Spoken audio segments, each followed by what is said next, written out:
And the top focus is sour. President Donald Trump is growing incredibly impatient with Russia.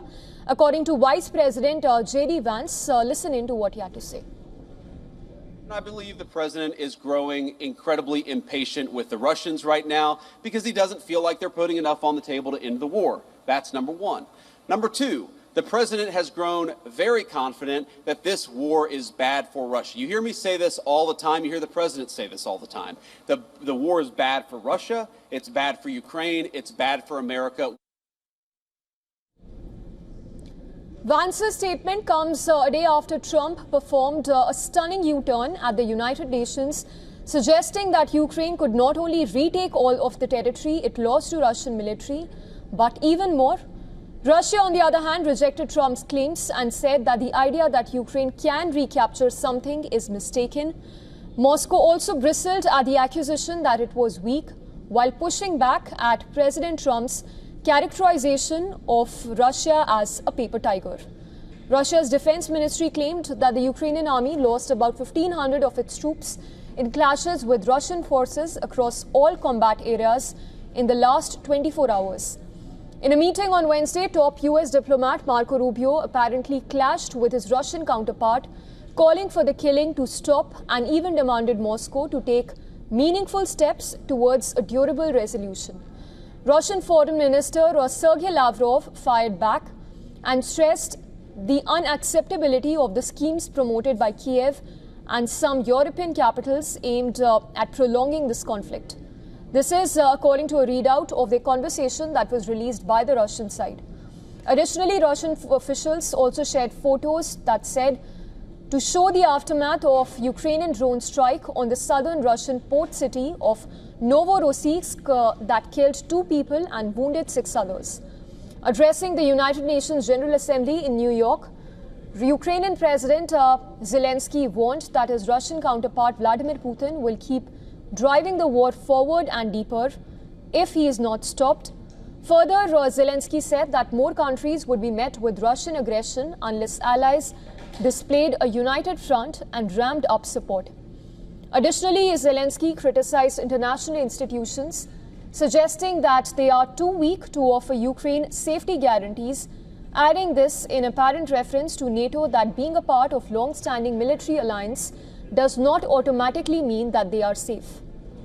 It was just last week that Estonia and Poland even requested a consultation with other NATO members after Russia violated its airspace in separate incidents.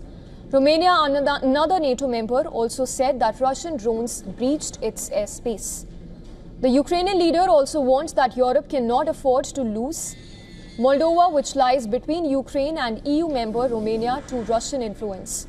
He said the West had missed a chance to save Georgia and Belarus from Putin's orbit.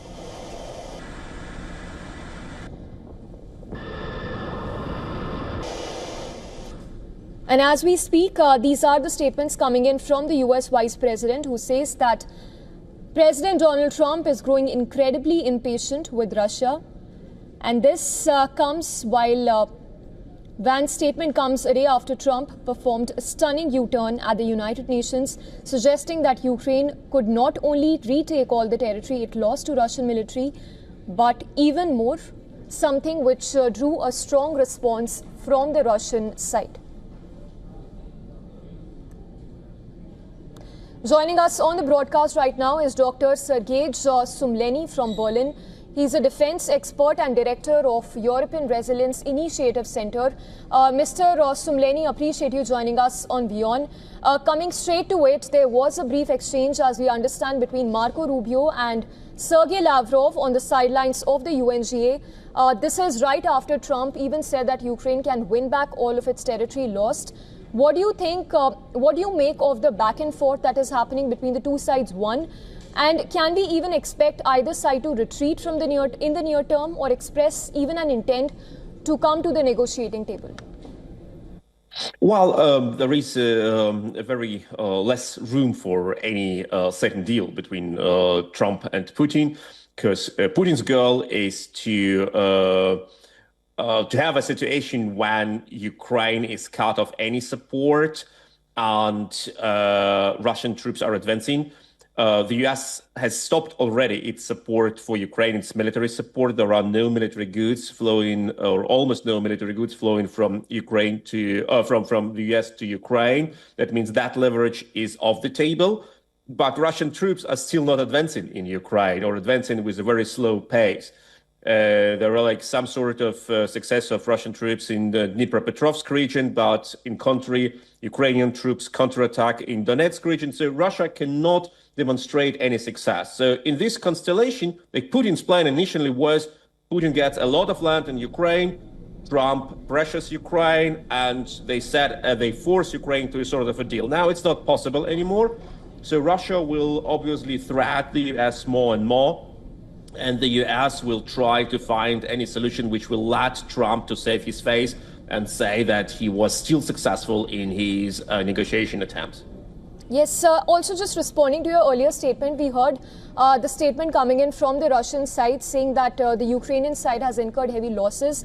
They said in the last 48 hours, Ukraine has lost more than 1,400 troops.